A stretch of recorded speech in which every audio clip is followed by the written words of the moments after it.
भारत और लैंड। कविता के कवि हैं सुब्रमण्य भारती। यह कविता भारत की प्राकृतिक सुंदरता, संस्कृति और आध्यात्मिक विरासत की प्रशंसा करती है। Stanza 1। The mighty Himavant is ours, there is no equal anywhere on अर्थ।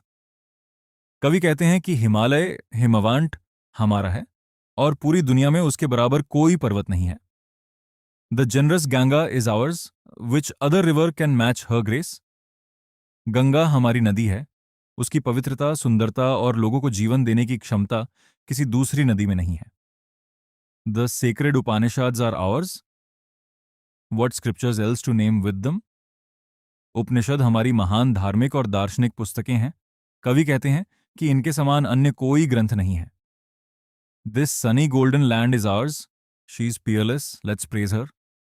भारत एक सुनहरी और महान भूमि है, यह अद्वितीय, पियरलेस है, इसलिए हमें इसकी प्रशंसा करनी चाहिए।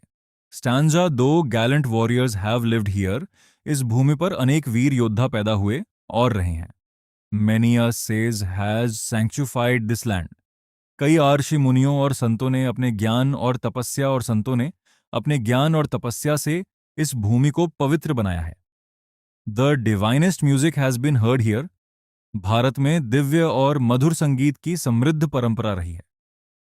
And here all auspicious things are found, इस देश में शुभ और महान चीजों की कोई कमी नहीं है, से इस भूमि को पवित्र बनाया है। The divinest music has been heard here, Bharat में दिव्य और मधुर संगीत की समृद्ध परंपरा रही है। And here all auspicious things are found, इस देश में शुभ और महान चीजों की कोई कमी नहीं है। Stanza 3। Brahma knowledge here first took root, आत्मज्ञान और आध्यात्मिक ज्ञान, ब्राह्मा नॉलेज की शुरुआत भारत में हुई। Here the Buddha preached his dhamma, यहीं पर गौतमा बुद्धा ने अपने धर्म और उपदेशों का प्रचार किया। This land is of hoary antiquity, Bharat बहुत प्राचीन और गौरवशाली इतिहास वाला देश है। She is peerless, let's praise her. कवि अंत में फिर कहते हैं कि भारत का कोई मुकाबला नहीं है, इसलिए हमें अपने देश पर गर्व करना चाहिए और उसकी प्रशंसा करनी चाहिए।